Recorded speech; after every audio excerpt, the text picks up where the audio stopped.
Halo Mirsa, roda ekonomi terus bergerak dan setiap perubahan membawa cerita baru. Dan selama 30 menit ke depan, saya Rian Antono akan menyajikan beragam berita ekonomi pilihan dari harga kebutuhan pokok, dunia usaha hingga kebijakan pemerintah yang bisa menjadi referensi Anda. Dan inilah Nusantara Economic Update selengkapnya.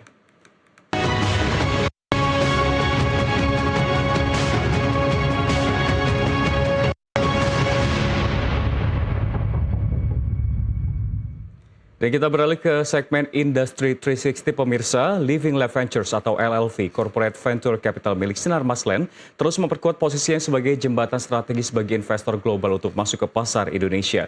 Melalui pendekatan kolaborasi strategis dan ekosistem terintegrasi, LLV optimistis mampu mendorong akselerasi inovasi urban dan layanan kesehatan di tanah air.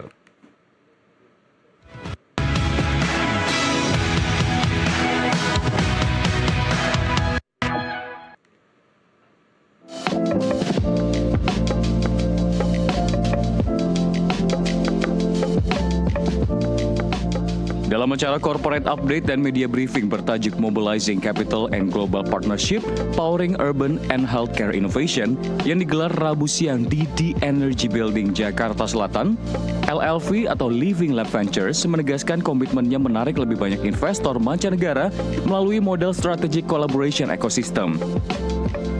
LLV memposisikan diri bukan sekedar sebagai investor, namun sebagai platform kolaborasi yang mengorkestrasi sinergi antara investor global, korporasi, startup, hingga mitra strategis dengan dukungan implementasi yang terstruktur dan berorientasi pada eksekusi.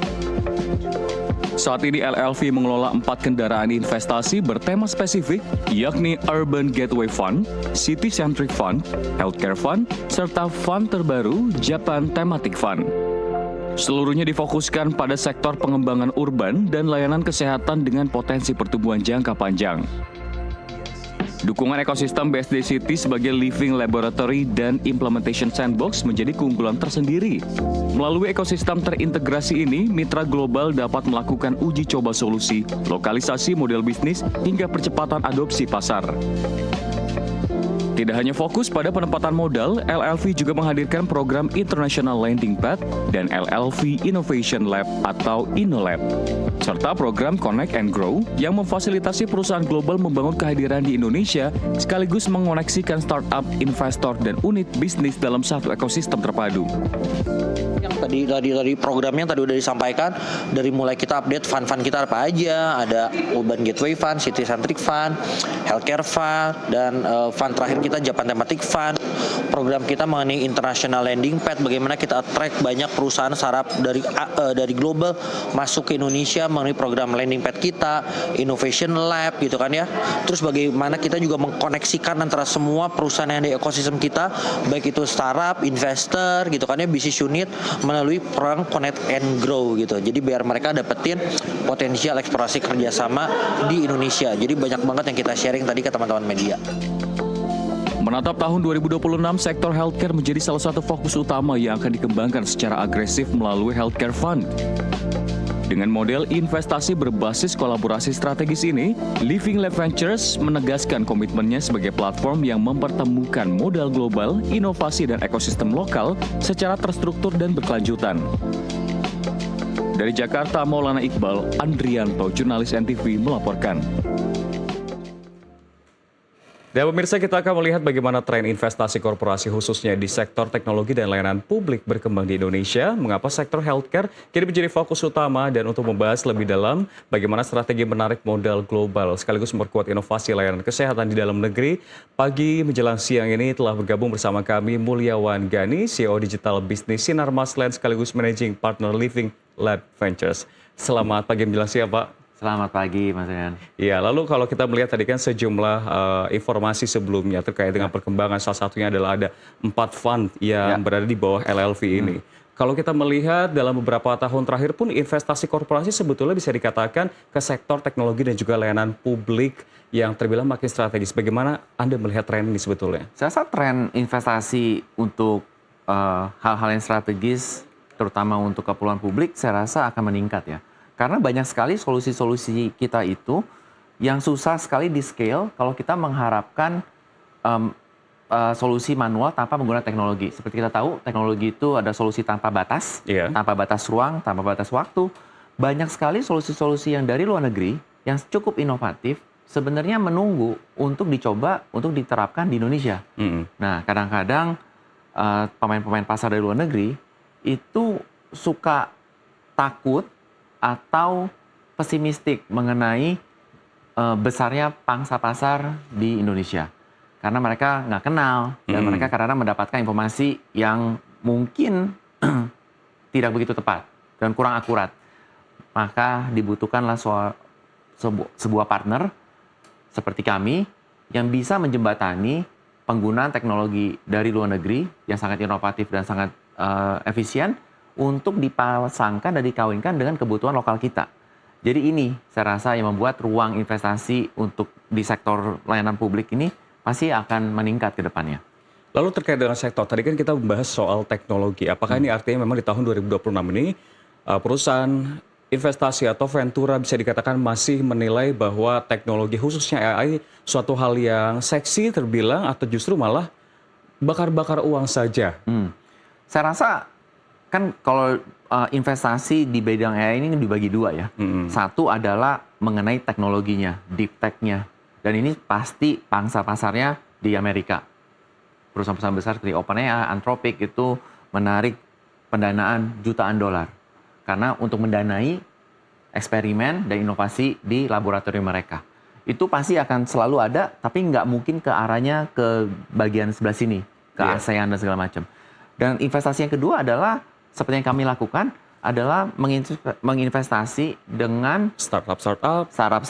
Kita identifikasi startup yang menggunakan AI untuk keperluan operational improvementnya mereka. Ditambah dengan memberikan layanan yang cukup customized ke konsumen. Karena AI ini kan seperti robot ya Mas ya. Jadi mereka tuh bisa dengan cepat belajar dan mengidentifikasi kurang lebih apa sih konsumen yang mereka hadapi secara virtual. Dan ini saya rasa adalah komponen yang mungkin bisa melengkapi offline presence dari misalnya customer service agent kita atau sales kita di lapangan, seperti itu. Lantas apakah ini menjadi fokus utama atau justru malah ada fokus utama lain? Karena kalau berdasarkan yang saya lihat di sini kan memang layanan kesehatan juga menjadi salah satu fokus atau justru malah fokus utama dari LLV. Mungkin untuk 2026 fokus utama kita pasti kesehatan.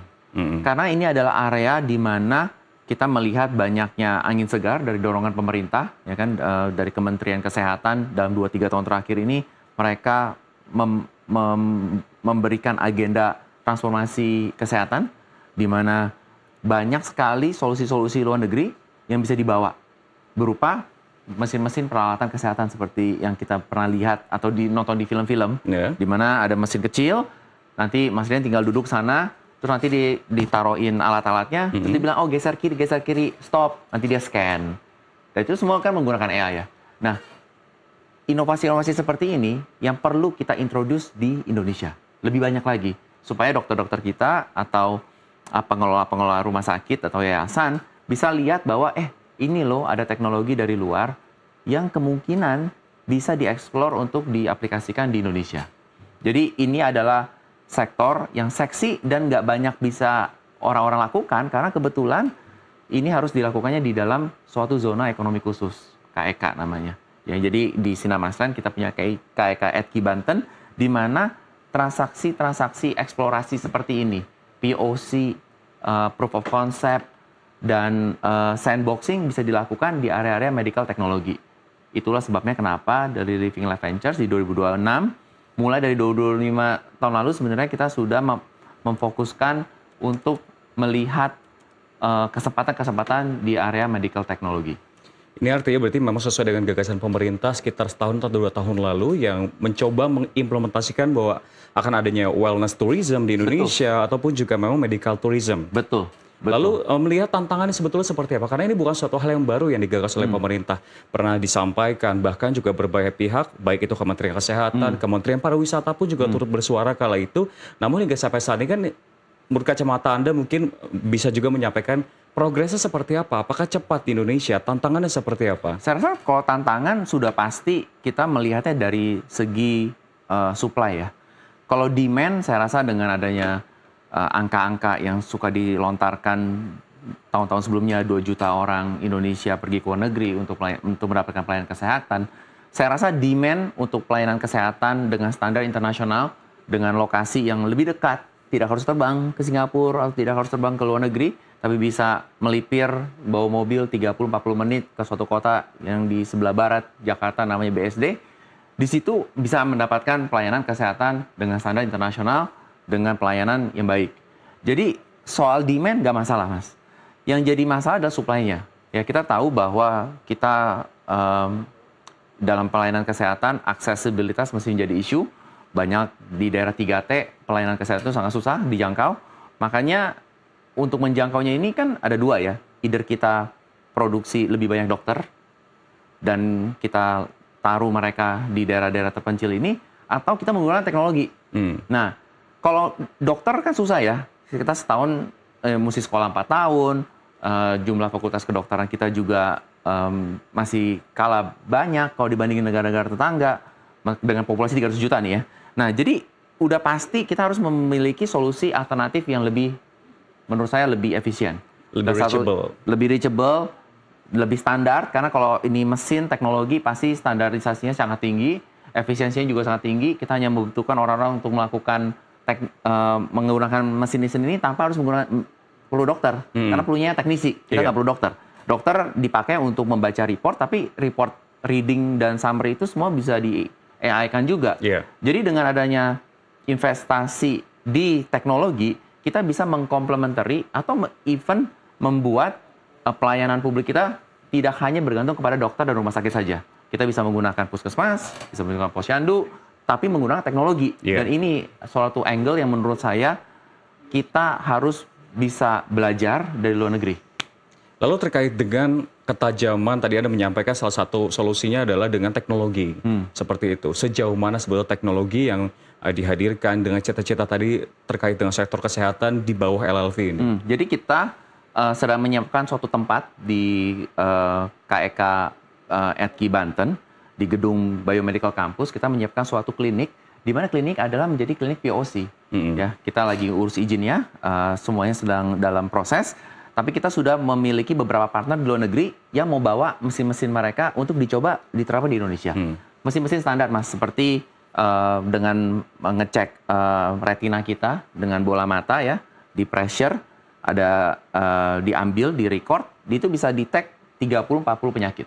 Dengan akurasi yang menurut saya lumayan tinggi, karena kita udah pernah coba dengan membandingkan akurasi report yang dihasilkan dari mesin ini dengan dokter-dokter. Dan saya rasa hal-hal seperti ini akan membuka peluang bagi kita untuk mengeksplorasi apa sih yang kita bisa lakukan untuk memberikan akses publik yang jauh lebih besar di area misalnya diagnostik, ya kan? Jadi diagnostik area ini sangat penting karena ini yang akan membuat kita lebih cepat mendeteksi penyakit-penyakit jauh lebih awal, lebih dini, dan udah pasti lebih murah dibandingin harus dirawat di rumah sakit, dirawat inap gitu kan. Jadi inovasi seperti ini yang kita pikir ini akan move the needle dalam mencapai agenda pemerintah menciptakan ketahanan nasional dalam bidang kesehatan misalnya. Baik, masih akan ada banyak pertanyaan yang saya sampaikan, namun kita harus jeda sejenak terlebih dahulu. Ya, pemirsa, tetaplah bersama kami di Nusantara Economic Updates akan segera kembali. Iya. Sebagai living laboratory dan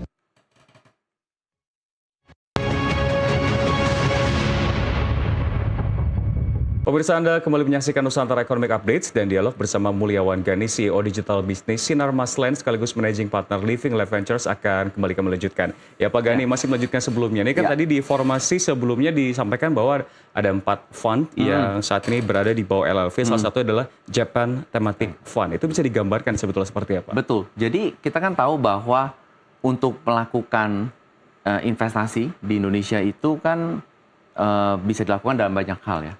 Tapi kita percaya bahwa dengan apa yang kita punya, part dari Sinarmas Group di Sinar Maslen, kita memiliki track record dengan rekan-rekan bisnis dari Jepang. Dan ini track record ini sudah kita bangun dalam waktu 20-30 tahun.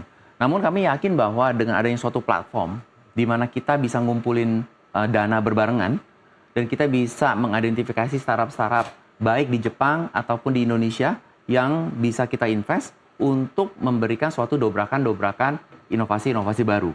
Jadi ini kenapa kita sudah meluncurkan Japan Thematic Fund tahun lalu, kita sudah melakukan first closing, dan kita sedang melakukan eksplorasi untuk mendeploy investasi-investasi kita ke startup-startup baik di Indonesia maupun di Jepang, supaya menjadi jembatan antara Jepang dan Indonesia. The question is, kenapa Jepang?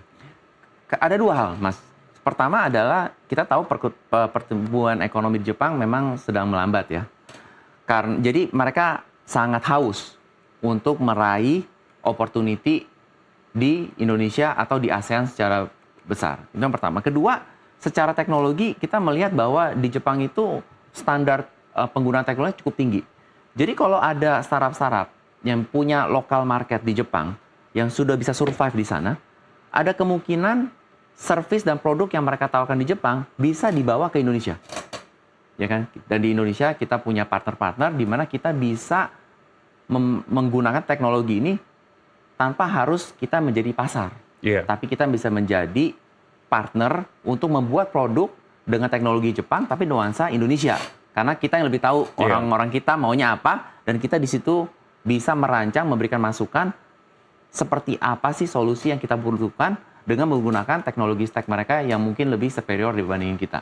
Tapi kalau secara general memang teknologinya terbilang mumpuni, tapi kalau untuk preferensi atau apakah hal tersebut searah dengan tujuan dari LLV untuk di sektor kesehatan dan healthcare? Betul. Jadi makanya kita banyak melakukan POC sandboxing. Betul, yang Mas Dian bilang, nggak semua teknologi yang kita bisa bawa bisa di plug and play, plug kita pakai di kita ya. Tapi kalau kita bisa melakukan proof of concept, go to market, strategi yang cepat, ini akan membantu kalibrasi proses. Jadi apa yang kita butuhkan bisa disupport dengan teknologi dari Jepang. Lalu apakah hanya kesehatan saja setelah tadi kita bahas soal sektor teknologi, lalu juga kesehatan, apakah ada fokus lainnya mungkin di tahun 2027 atau ini merupakan sebuah fokus jangka panjang hingga sampai tahun berapa? Betul. Jadi kalau kita melihat kesehatan udah pasti butuh waktu, ya kan? Membentuk ekosistem kesehatan butuh waktu banget. Apalagi kita buat membangun ekosistem tersebut di dalam BSD. BSD itu adalah kota mandiri, jadi kita harus mendanai itu semua. Tapi kalau kita melihat kacamata yang lebih besar lagi, di BSD itu kita ada kawasan ekonomi khusus dengan 4 tema. Edukasi, kesehatan, kreatif industri, dan pendidikan. Jadi kita sekarang fokusnya adalah mencari investasi-investasi yang punya irisan di sektor-sektor ini. Contohnya seperti medical school, Yes. Nursing school. Itu kan adalah overlap dari kesehatan dan edukasi. Kita juga ingin masuk ke imaging solutions, gimana kita menggunakan AI untuk membaca laporan scan dari tubuh-tubuh manusia misalnya. Jadi seperti inovasi yang demikian yang menurut kita bisa bawa ke BSD dengan menggunakan kita punya reputasi sebagai kota pintar. Yeah. Kita juga punya 500.000 orang-orang penduduk kita yang sangat tertarik dengan teknologi, dengan digital native dan tech savvy populasi yang cukup tinggi. Lalu terkait dengan berbicara mengenai investasi, ini kan bisa dikatakan mungkin di akhir tahun 2025 atau 2026, seperti yang tadi kita sempat obrolin soal transparansi. Ini kan menjadi suatu hal yang kadang mempertanyakan is it worthy atau is it trustworthy seperti itu. Menurut Anda seperti apa? Lalu juga mungkin bisa dijabarkan apakah memang LLV ini merupakan perusahaan investasi yang sama dengan perusahaan lainnya? Saya rasa LLV itu sedikit berbeda dengan perusahaan-perusahaan venture capital di Indonesia ya. Karena kita itu fokusnya bukan hanya mengubah keuntungan, financial return. Tapi kita punya angle yang namanya strategic return. Karena kita tuh kan ujung-ujungnya bagian dari property developer ya Mas ya. Jadi duit yang kita dapat itu sebenarnya bukan dari investasi startup-startup ini kan. Kita kan jualan rumah, jualan kafling, bikin office dan segala macam. Nah, kenapa kita melakukan investasi ini? Karena kita sadar bahwa untuk startup itu berkembang, pasti mereka butuh pendanaan. Tapi yang mereka butuhkan sebenarnya kan akses ke ekosistem kita. Siapa customer pertama mereka? Siapa vendor pertama mereka? Kolaborasi apa yang kita bisa tawarkan ke startup kita untuk berhubungan dengan Sinamas Group? apa yang kita bisa tawarkan, kolaborasi dan partnership ke partner-partner kita dari luar negeri. Jadi kita nggak hanya melakukan investasi, tapi kita melakukan kolaborasi dan partnership. Nah, kalau transparansi, udah pasti investasi itu sangat ribet. Karena waktu kita invest, kita percaya bahwa uang yang kita taruh akan dikelola dengan baik oleh founder-founder ini. Kalau kita tidak punya program strategik seperti memastikan kolaborasi itu terjadi, memastikan partnership itu terjadi, saya bisa menawarkan profil-profil konsumen yang baik untuk startup ini. Saya bisa menawarkan vendor-vendor yang cukup mumpuni dengan harga yang pas ke vendor-vendor ini, ke startup-startup ini. Kalau kita nggak lakukan itu, transparansi itu pasti nggak ada. Tapi dengan adanya interaksi, jadi saya tahu bukan hanya, kalau biasanya kan saya invest, habis itu saya pergi. Mungkin saya ketemu Mas Dian tiap 3 apa 6 bulan. Iya. Tapi dengan adanya partnership, adanya kolaborasi, mungkin kita ngobrol hampir tiap minggu. Jadi saya tahu bagaimana Anda mengelola investasi yang saya berikan 3 bulan yang lalu atau tahun lalu. Karena kita selalu ngobrol dan kita selalu berinteraksi. Dan itu akan memangkas unsur ketidakpercayaan, unsur ketidakstabilan, dan kita mengedepankan governance. Karena kita saling kenal, kita saling ngobrol, jadi kesulitan Mas saya juga tahu, jadi saya bisa bantu. Dan itu yang saya rasa membedakan Living Life Venture dengan Ventura Capital yang lain di Indonesia. Lalu terkait dengan growth dari partnership ini seperti apa? Banyak banget, kita banyak program. Kita ada program yang namanya Landing Pad. Landing Pad itu artinya kita membawa orang-orang dari luar negeri untuk kita pertemukan ke startup-startup yang kita invest. Yeah. Jadi mereka bisa belajar dari perusahaan di luar negeri, dan mereka juga bisa mengeksplorasi kemungkinan startup-startup kita untuk pergi ke luar negeri juga. Kita juga ada program InnoLab. InnoLab itu adalah program yang kita buat untuk memberikan kemampuan co-create. Jadi kita bikin produk bareng-bareng. Karena yang seperti yang tadi saya utarakan, kita nggak mau Indonesia itu hanya jadi pasar bagi produk-produk luar negeri. Saya nggak mau. Karena menurut saya startup kita cukup banyak. Kita tahu kita punya masalah, kita tahu cara solusinya, tapi kita mungkin nggak punya teknologinya. Jadi yang kita lakukan di InnoLab adalah kita bawa teknologi dari luar negeri, kita cari startup di Indonesia yang mau kerjasama dengan pemilik teknologi tersebut untuk bikin suatu produk di Indonesia. Nah, itu program yang kita lagi Uber, dan kelihatannya kita banyak traction, kita banyak request dari luar negeri untuk kita perkenalkan startup-startup kita ke mereka. Jadi dengan hal-hal seperti ini, investasi itu bukan lagi suatu yang mengerikan, tapi investasi atau pendanaan ini menjadi tempat di mana kita bisa membuka pintu peluang ke startup-startup kita untuk belajar teknologi dari luar. Itu sebenarnya yang kita fokuskan di Living Life Ventures. Saat ini sedang difokuskan, namun jika berbicara mengenai ke depannya, sebetulnya bagaimana visi LLV ini membangun ekosistem, kembali lagi tadi menjadi fokus utama adalah healthcare dan juga inovasi lintas negara, bukan hanya Indonesia. Serta posisi Indonesia khususnya tadi seperti yang Anda sampaikan terkait dengan BSD City ini di kawasan Asia Tenggara. Betul. Jadi kalau kita melihat Indonesia itu setengah dari GDP regional ASEAN itu di kita. Kita tuh paling gede. Sangat tidak mungkin bagi suatu investor untuk masuk ke ASEAN tanpa menang Indonesia. Nggak akan. Betul, banyak sekali investasi ini datangnya ke Singapura, karena di Singapura ada capital marketnya cukup besar, Betul. plus talent poolnya sangat dalam. Iya. Tapi, the real business nggak pernah terjadi di Singapura. Real business pasti terjadinya di negara-negara sekitarnya, seperti kita, Filipina, Thailand, dan sebagainya. Nah, kalau kita mau masuk ke Indonesia, kan semua mikirnya pasti maunya ke Jakarta. Yeah. Karena Jakarta epicentrum dari bisnis. Yeah. Ya, meskipun ibu kota sebentar lagi akan berpindah. Namun yang mereka takutkan adalah mau mulai dari mana? Jakarta aja gede gitu ya. Nah, kita selalu bilang bahwa kenapa nggak coba ke BSD dulu? Di BSD itu kan dekat sekali dengan Jakarta. Segmennya kita juga mirip-mirip. Di BSD ada 500.000 orang, 30 menit ke arah timur, nyampe Jakarta 15 juta orang. Dengan infrastruktur yang mumpuni, dengan ide smart city dan private city. Jadi ini membuka suatu opportunity bagi investor dari profesional global untuk masuk ke Indonesia lewat BSD. Mereka bisa coba produknya di BSD, karena kita ada special economic zone, kita ada kawasan KEK, jadi kita bisa melakukan sandboxing dengan cepat. kita punya orang-orang yang muda-muda banget, ya kan? Dia orang udah sangat digitally savvy, plus kita punya pendanaan dan kita punya support ekosistem yang tepat. Jadi bisa dibayangkan sebagai seorang investor yang bergerak di bidang startup, kalau dia ke BSD, dia bisa dapat itu semua dengan investasi awal yang sangat minim.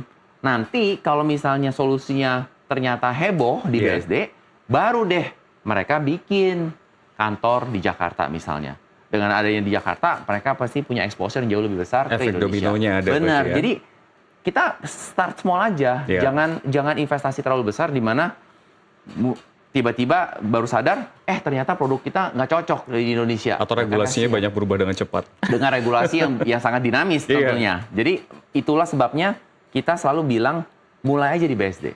Karena kita cukup tahu kebutuhan investor seperti apa, kita cukup tahu kebutuhan startup seperti apa, dan kita bisa membantu mereka fokus untuk produknya mereka supaya bisa lebih cocok dan lebih efektif untuk dijual di Indonesia.